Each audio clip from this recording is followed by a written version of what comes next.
na masimba ka namon Ginoo through singing and through pondering upon your word. Guide me as your servant, O God. Give me wisdom ngayon hindi ako magadto sa error or false teaching. But enable me by your grace to stick to your word and not mine. Be with us. May your word be a blessing upon us, O God. It may give us hope sa siningation. Show us Christ. This I pray in Jesus' name. Amen.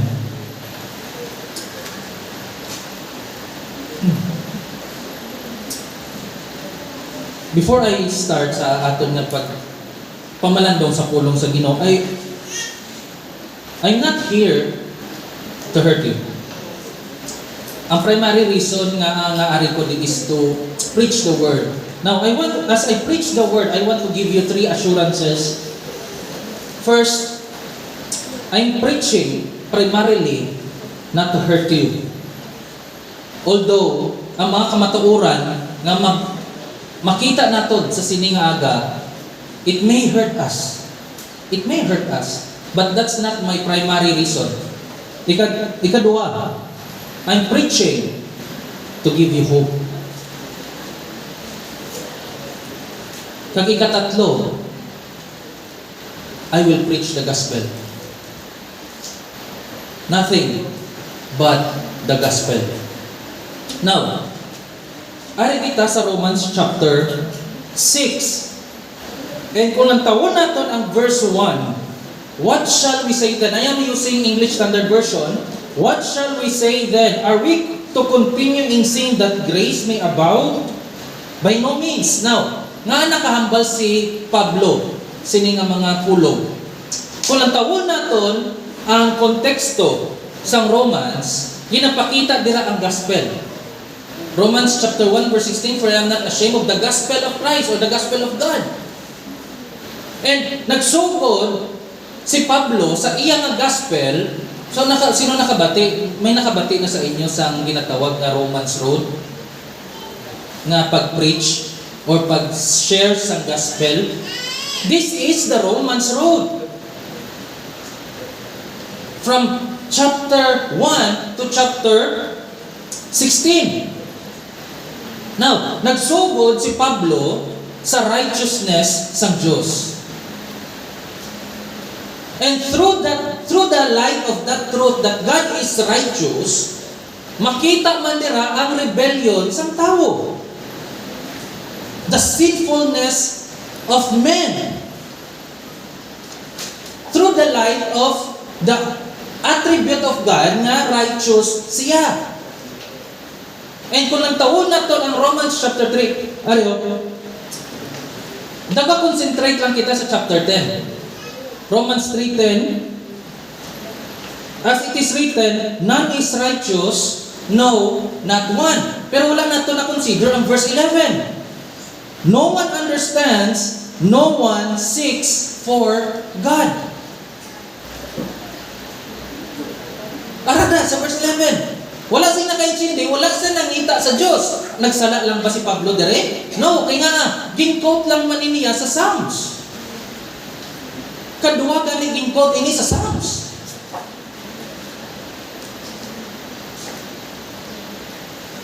No one seeks for God. Why? Why? Because God is good.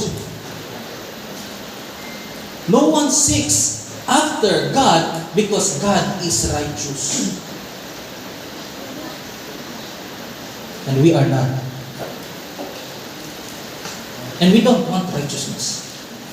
We don't want God's righteousness. We want our righteousness, our version of righteousness, but we don't want the righteousness of God. That's why, ang ang primary reason nga ang wala kita gapangita sa Diyos.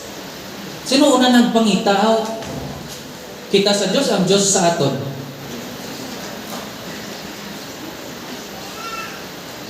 No one seeks after God. And now, ginpakita sa Romans chapter 3, ginpakita naman ni Pablo paano nga i-save sang Dios, himuon nga righteous, i-justify sang Dios ang tao, nga hindi madula ang iya nga holiness, hindi madula iya righteousness. Paano na karon? Nga ipakita iya ang iya righteousness, at the same time ipakita iya man ang iya nga love, ang iya nga grace, nga hindi madula ang iya nga holiness through the Lord Jesus Christ. That's why in Romans chapter 4, ipakita na hindi sa law kita maluwas. It's not through doing the law na maluwas kita. In Romans chapter 5, naghambal dira nga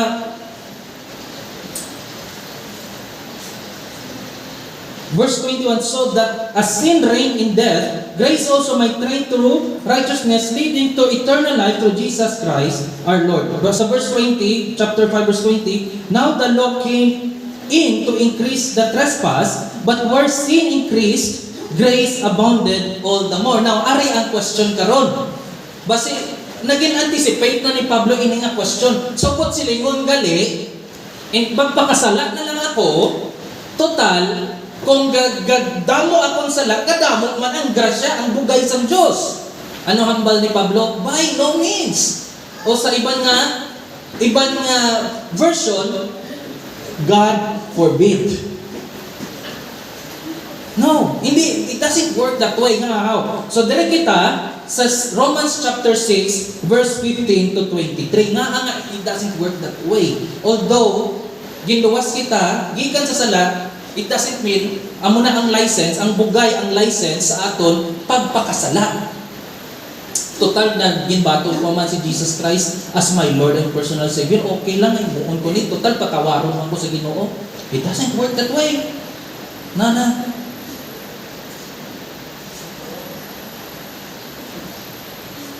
All of Adam's seed, kita tanan, we came from Adam's seed. From the day we were conceived, ano kita? We're slaves of sin.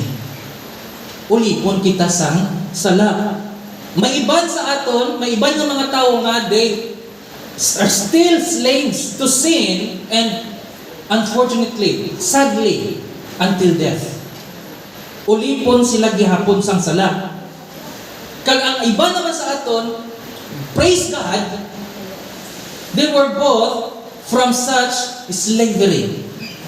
Ginbakal sila. Sin is or was our master because we obey sin.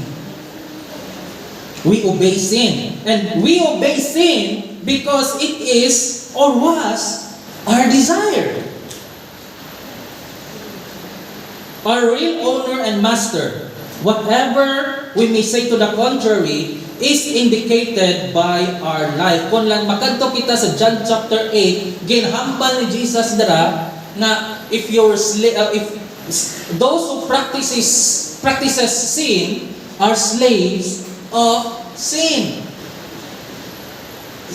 Ano sila ni isa ang pangunahon na ni Jesus kag ni Pablo. We belong to the one whom we obey.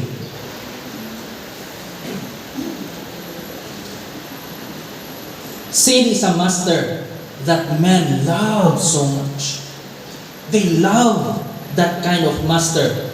Nga nga may power, grabe ang power sang sala. Nga nga daw kakusob sang sala.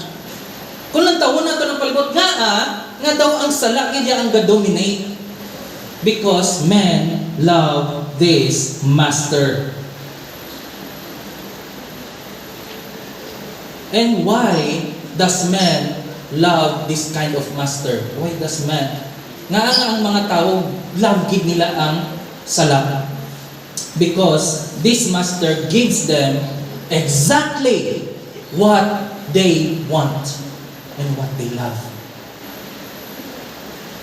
Basi nagapaminsar kita bala nga daw kita nagapangita ta sa Dios galing ang sala daw ginahinder kita sang sala. Dawa basi amo na atong nga pang paminsan. Ang mga tawo, basi ka paminsan kita, gapangita gid sa Dios. Galing ang sala, amo na ang gahinder sa tawo para pangitaon ang Dios o makita niya ang Dios. Hindi na amo. No. Again, no one understands. Si Pablo nagambal, hindi ako, si Pablo nagambal. No one understands, no one seeks after God.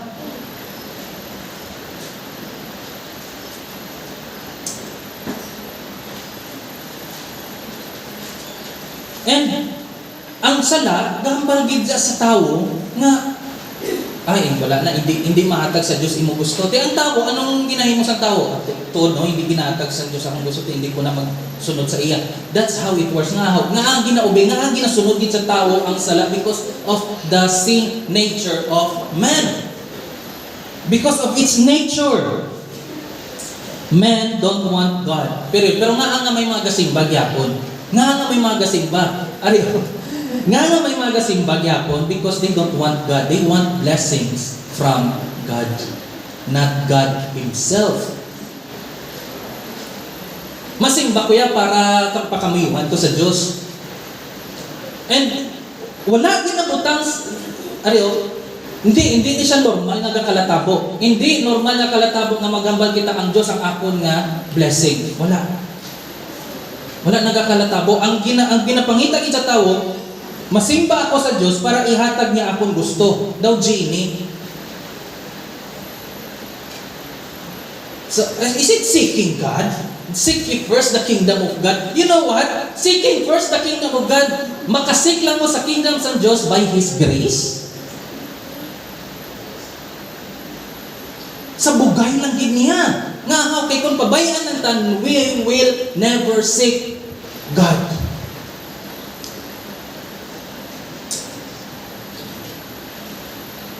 It's not as though sin is holding us sa atong naliog. Na dapat maubay ka sa akon, hindi amo na ang sin. That's not hindi na amo ang master nga daw ginauyatan ka sa liog, hindi.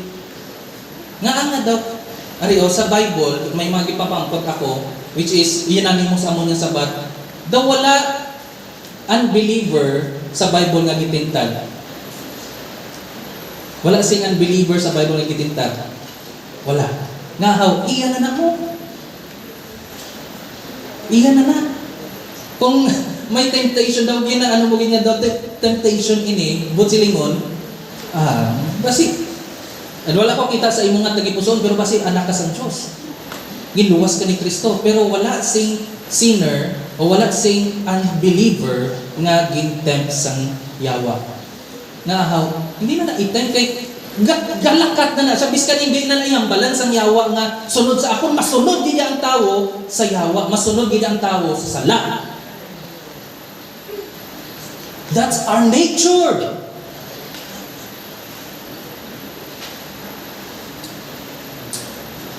And basig may iban sa inyo gapaminsan ang bata gadako and depende sa society nga iyang namatan ang iyang batasan na no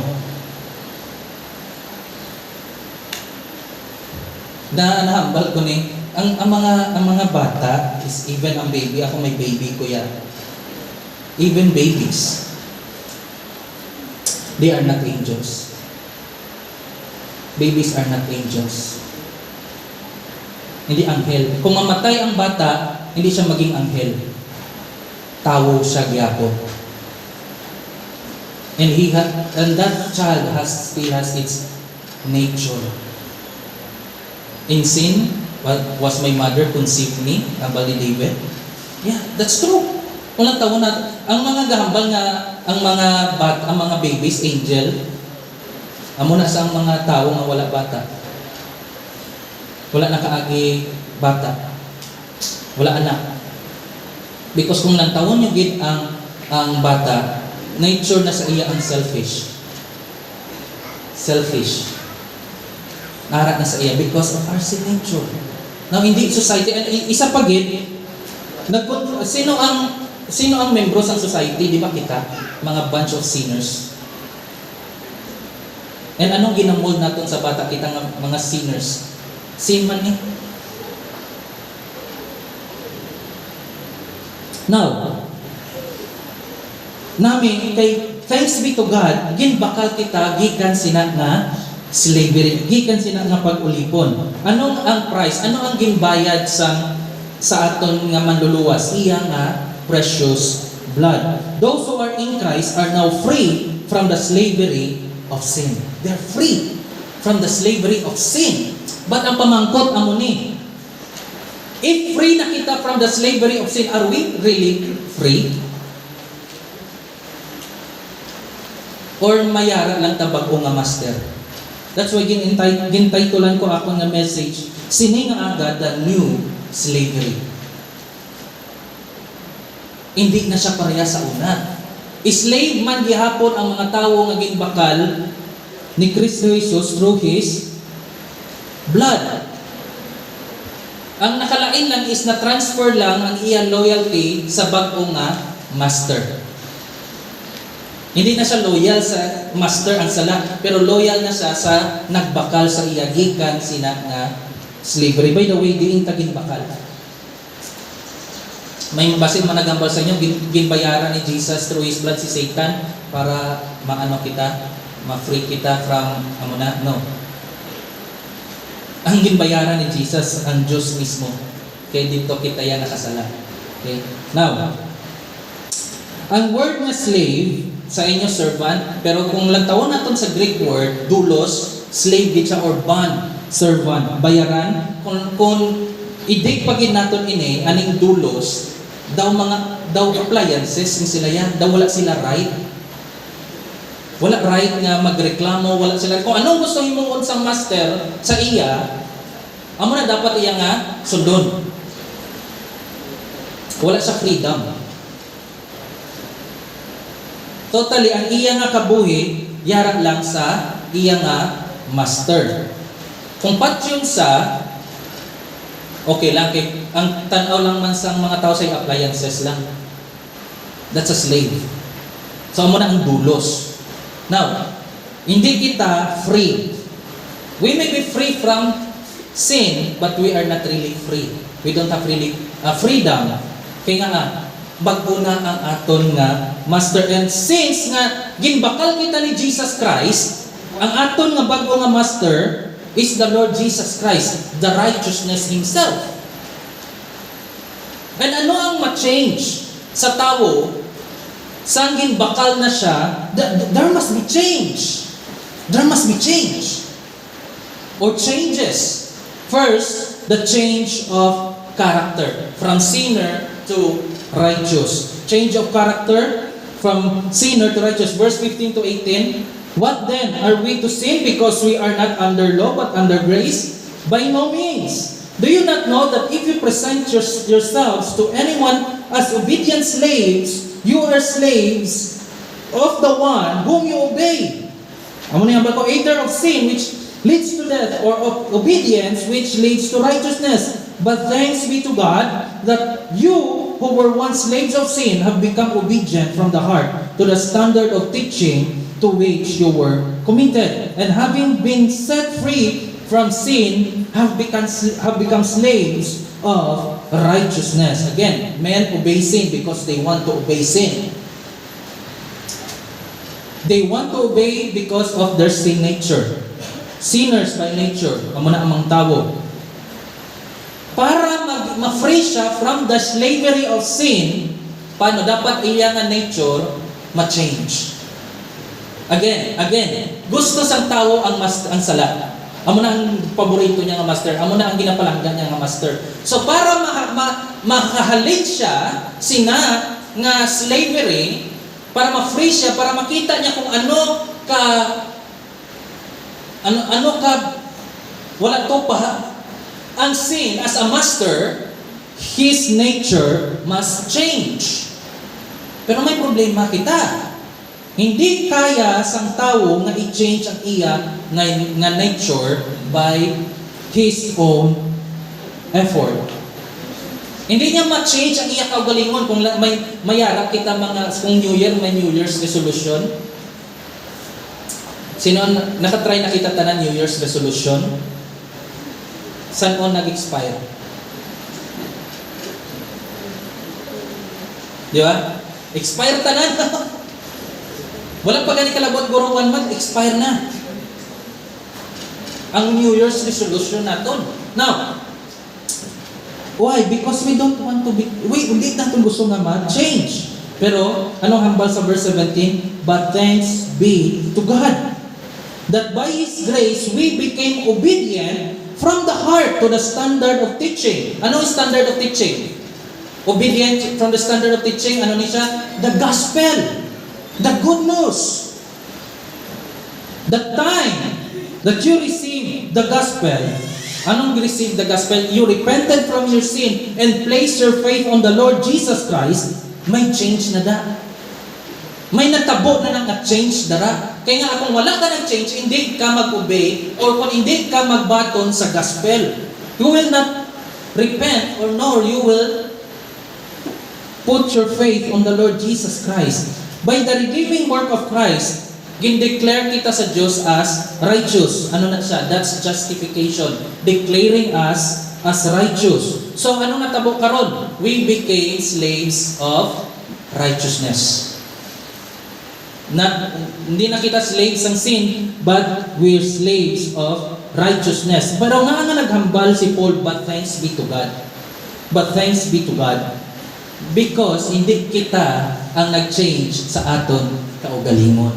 It's God, it's His grace na na-change kita through the preaching of the gospel and through belief and obedience to the gospel, na-change ang aton nga character. That's why lain na atong pagtanaw sa sin. Hindi na siya pareha sa una. Thanks be to God because it is by His grace that we believe. Without His grace, we cannot approach Him. Why we cannot approach Him? Again, it is because we don't want to approach Him. We don't want to obey the gospel. Another point, kita ninyo that you were once slaves of sin and become obedient and have become obedient from the heart to the standard of teaching to which you were committed. Ari pastor, nganong nagambal man committed from the heart kung wala kita ya power to change ourselves. Mga nagambal dira, kabalo ka mo, kung nantawon gid naton maayo, ang ining verse, grace man ni gihapon sang Dios. Ano nga ara sa tagipusoon sang tawo? Jeremiah chapter 17 verse 9, the heart is deceitful and desperately wicked. Our heart is full of deceit, full of corruption. So how can we obey the gospel kung amo na ang ara sa aton nga tagipusoon? Our heart must be changed. Paano gani? By His grace. Through the Lord Jesus Christ. It is God can only give us the heart to obey the gospel. Now, ang result sa atong justification, ang atong desire must change, magbago. Hindi na, wala na tayo desire to follow sin. In fact, ang hatred naton sa sala ga-grow. I'm not saying perfect ikaw, pero ang what I'm saying is kung makasala ka, grabe nga pangakig mo sa imong kaugalingon. Ang sala sa isa ka, or ang trait sa isa ka, a degenerate unbeliever, mangakig siya sang sala sa iban. Pero ano ang trait sa isang Christian? Mangakig siya sa iya kaugalingon sala. Because his character, his nature, changed by the grace of God. Again, that's justification. And hindi lang ang hatred naton sa sala ang makita sa kabuhi naton once na change na kita. Ang pagpalangga naton sa Dios nga naghatag sa aton sang pagpakamatarong nagatubo, nagagrow. It starts to grow in us. That's the change of our character. Dira nga sugod. Magsindihan na naton kung ano ka makasasala. Please take note sa akon na term. Maintindihan na naton kung ano ka makasasala ang aton na sala. Pero pagina the sinfulness of our sin. It's not a joke. Our sin is not a joke. We will hate it to the core. Nga aman, because again, ginbakal kita from the slavery of sin and nakita naton ang nature sang sala, hindi galit na amo ang gina-promise niya, hindi galit na amo ng kanami, the poison nga gin-coat lang sang sugar, ang sin. Nakita na naton ang nature sang sala and nakita na naton ang kanami isang bago naton nga master. We will start obeying righteousness and we will start to hate sin. Another term sa ini nga change is, ginambal ko na, repentance. Ano ang repentance? Sa Greek word metanoia, change of mind. Change of mind. That's simple. Ma-change na natin nga una-una. And makita na natin, mag-change na ang pagtulok natin sa mga bagay-bagay. And tanan nga bagay nga makita natin in light of who God is. That's a change of mind.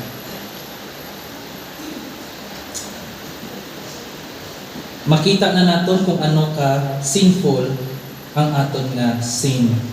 Without the grace of God, we cannot repent. How? Because it is only God who grants us repentance. Kung natawon nato ng Acts chapter 11 verse 18, it's God who grants repentance. 2 Timothy 2:25, it's God who grants repentance. Now that's a change in character. Ano pa nga change? Ikaduha, change of conduct. From impurity to sanctification. Now, since repentance is a change of mind, natural lang na may change of conduct. Hindi lang siya change. Kung nag-change imo mind, pero the same lang gyapon ang ginahimo mo, that's absurdity. That's foolishness. Hindi amo na.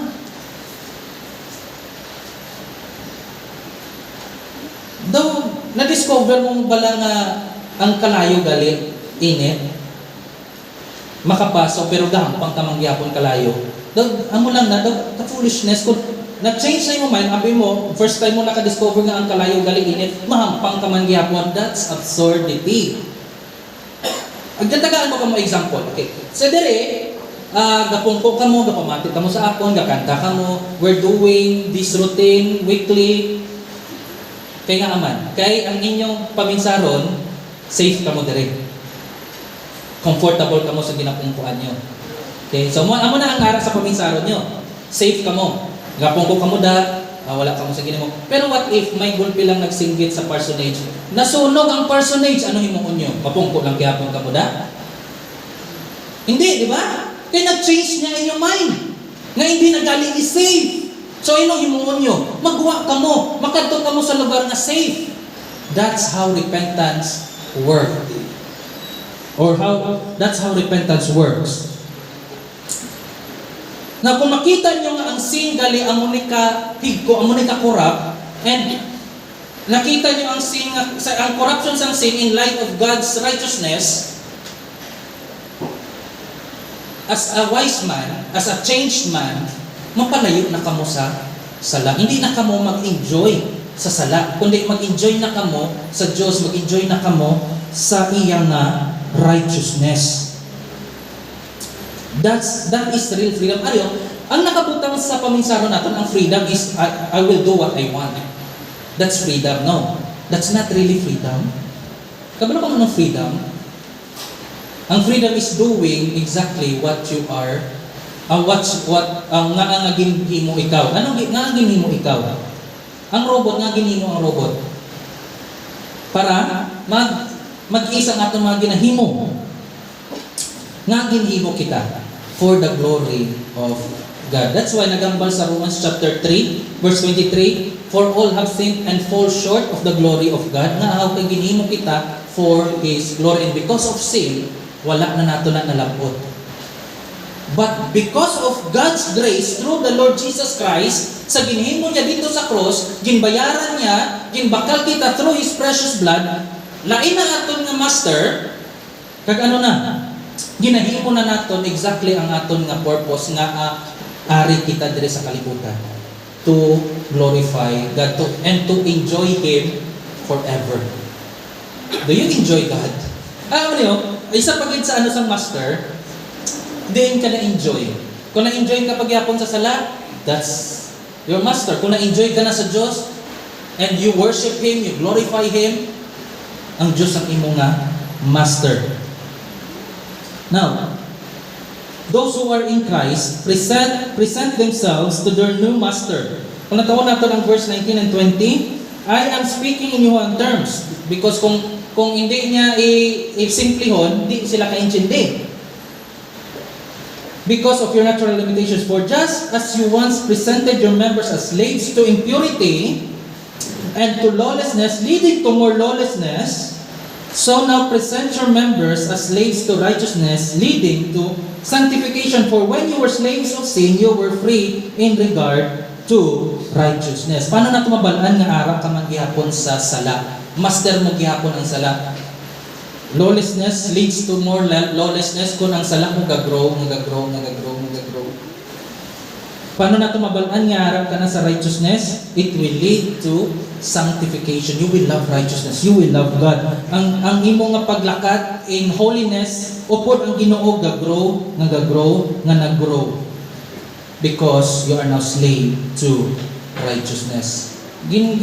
Sulit naman ni Pablo sa verse 20. For when you were slaves of sin, you were free in regard to righteousness.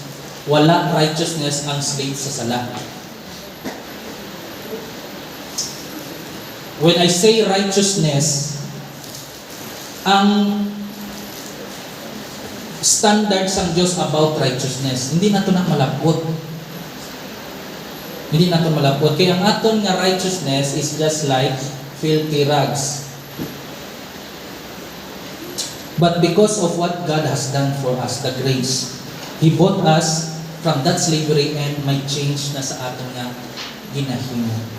Again, I'm not saying nga perfect nga wala naging sala, but again, once nga ma-fall ikaw into sin, ano himuon mo? Mapalayo ka sa church? Mapalayo ka sa pag-serve sa Ginoo? No. Embrace the cross. Embrace the cross. Number 3. There's the change in character. There's change in conduct. There's change of consequence. Verse 21 to 23. But what fruit were you getting at the time from the things of which you are now ashamed? For the end of those things is death. But now that you have been set free from sin and have become slaves of God, the fruit you get leads to sanctification and its end, eternal life. For the wages of sin is death, but the free gift of God is eternal life through Jesus Christ our Lord. Kung gab-obra ikaw, kung employee ikaw, ginahatag sa imo ang sweldo nga deserving sa imo, depende sa nature sa imo nga work. Sakto? No? Kung ano ang minimum, amo na ang deserving mo nga, depende sa nature sa imo nga work. Pero amo ni ang question nga dapat naton sabton. What fruit? Ano yung pamangkot ni Paul? What fruit were you getting at the time from the things of which you are now ashamed? Ano nga bunga ang mabakuha mo? Sa mga bagay, nagsubo nga mahuya ka na nga himuon. Now, let us consider ini nga question. Kung ikaw, free na from sin and slave of righteousness, ano na ang sala? Sinning is a shameful act. It is already a shameful act. Wala ka na sing ikapabugal sa sala. Ay, kung gaano ka pa, grabe ito, wala sa kaano sa akin, kaya gabalugya ko ito shabu, muna. Illegal drugs, ako ang basko. Ginabang, or karon, pareho, wala kita sa ikabos sa sala. Kung nagtawon naton, ang panahon naton subong, ano ginahimo sa tao? They are boasting sa ilang sala. They want to legalize sin. Homosexuality, same-sex marriage, abortion dito sa West, illegal na. And ang sakit pag ibasig na sulod na diri sa Pilipinas. I hope hindi na sa ating generation. Pero amat-amat na. They demand for it. They march sa ilang sala. They post it in social media. That's how boastful people are sa ilang pagpakasala. Wala silang kabalo gani nga ang ilang ginahimod, the freedom nga ilang nga ginahimod, it will lead to death. It will lead to death. And they say, love man yan. It is my body. No, it's not. That's from God. Yet the life that you have right now is from God. Now, ano ang death? So ginsabat man ni Pablo, for the end of those things is death. Ano nga death ini? Kung lang taon naton ang mga bersikulo ngadto kita sa Revelation chapter 20. Pumayara ka mo Bible, Revelation chapter 20 verse 6.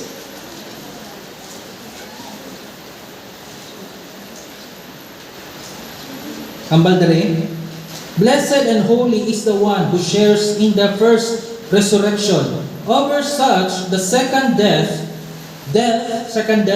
has no power, but they will be priests of God and of Christ, and they will reign with Him for 1,000 years. So there's death. Ikadua, Revelation 21:8. Familiar kita. Most of us here, familiar sini. Revelation 21:8. But as for the cowardly, the faithless, detestable, as for murderers and sexually immoral, sorcerers, idolaters, and all liars, their portion will be in the lake that burns with fire and sulfur, which is the second death. Death naman. Kato kita sa chapter 20 verse 14. Chapter 20 verse 14. And death and Hades were thrown in the lake of fire. This is the second death, the lake of fire. Now, ang death nga ginahambal dere, it's not sleeping forever. Nga matulog lang tag, just like sa mga friends naton. Buta na natin mga friends, hindi natin mga utod kundi mga friends. Nga pati sila sang annihilation, nga matulog lang ang kalag. Soul sleep kumbaga. Nakabatik ka mo sila nga hindi ma-imperno matulog lang kay death mo. No. Kung nataon nato ng context, ang Greek word thanatos, lain siya sa Ephesians 2:1 nga dead, necros, inability. Ang thanatos is symbolical, usually ginagamit as symbolical. Ang necros, inability, just like patay ginayara sa lungod, sa coffin. Hindi siya sleep forever, kundi suffer forever. Suffering forever. That's the fruit. That's the consequence of sinning. Kung ang mga tao nga under sa master nga ginatawag nga sala, ang consequence sa ulihi, death. Eternal death. Eternal death. Now, kung nantawon na ito na Romans chapter 6 verse 23, eternal life. So ang death dere, the wages of sin is death, parallel siya sa but the free gift of the God is eternal life. So we conclude na ang death dere is also eternal. Just like eternal life, next na phrase, which is balik ko naton karon. Now, do we need to boast sa sala and its consequence kung ikaw Kristohano? No? Hindi ni siya ang ginabos, pero anong ginahimo sa media? Rock and roll sa hell? Mag-rock and roll dito sa hell? Hindi na-boast nila, pero kung ikaw Kristohano, wala kasi ika-boast dire. It's a shameful act. And its consequence is very shameful. Very shameful. Now, lantawon naton ang last verse sa chapter. Romans 6:20, for the wages of sin is death, but the free gift of God is eternal life through Jesus Christ our Lord. Now, nakaintindi kita. Yes, nakaintindi kita nga gigamit ni Pablo wage or wages. Nga ako sweldo, di ba? Sweldo. Ang bayad sa sala, kamatayon. Nga, how? Okay, we deserve it. Kung ang mga tao nga under sa slavery sang sin, they deserve death. Pero nga, amo ni pamangkot ko, nga pag next na phrase, but the free gift naman. Sa King James, gift, amo man na, free gift. of God is eternal life through Jesus Christ our Lord. Ang may pamangkot ko, nga free na slave man ta sang righteousness. Dapat bayad man na slave man ta sang righteousness, di ba? Nga free gift. Hindi pareha sa wage of sin is death. Dapat, and the wage of righteousness is eternal life. Hindi nga muna ang ginambal ni Pablo. Kundi the free gift of God is eternal life through Jesus Christ our Lord. Ari ang dapat i-intindihan natin. Biskan gani, to be a slave of righteousness is a free gift from God. Nga ahaw, hindi natin gusto maging slave sa righteousness. Kung lagtawon natin aton nature. It is also by the grace of God nga na-change ang aton nga una-una, na-change atong tagipusoon, nga nag-atubang kita kay Jesus Christ. So, it makes eternal life free because kita being the slave of righteousness, it is also by the grace of God. So, okay lang naging gamit ni Pablo ang free gift or gift. Hindi wage. Again, gingamit niya free gift of God is eternal life. It is because kita being slave of righteousness is a gift from God. Kung ang eternal death is suffering forever, suffering eternally, ang eternal life is eternally with God in His glory in heaven. That's the that's the gift, not the consequence, but the gift of God sa katong mga slave to righteousness. For by grace you have been saved through faith, and this is not of your doing. It is the gift of God, not a result of works, so that no one may boast.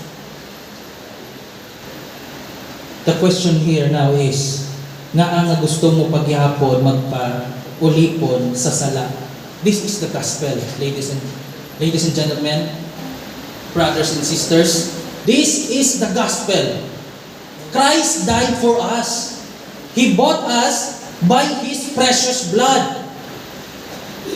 Para mapalayo kita sa nga master. Ang aton nga freedom makita lamang dira kay Kristo. Ako ni hambal sa inyo mga utod, sin is a terrible master. It promises something that is so temporal. And ibinibig niya ganing atag sa aton, and it will lead us to death. Death. Wala na ba ta naka-learn sa atong original parents, Adam and Eve? Di ba ginambalan, nag-promise ang manog, masatisfy ka, you will become like God, knowing good and evil, just like that. Pero ano natabo? They are not satisfied. Sin will not give you satisfaction. Repent! Believe the gospel. Get free from sin and be slave to the best master. Kung anong gin-promisa niya sa inyo, himuon niya. Anong gin-promise niya sa aton? I will never leave you nor forsake you. Maka-stand kita sinang nga promesa because He died for us. He died for us. And there is now no condemnation.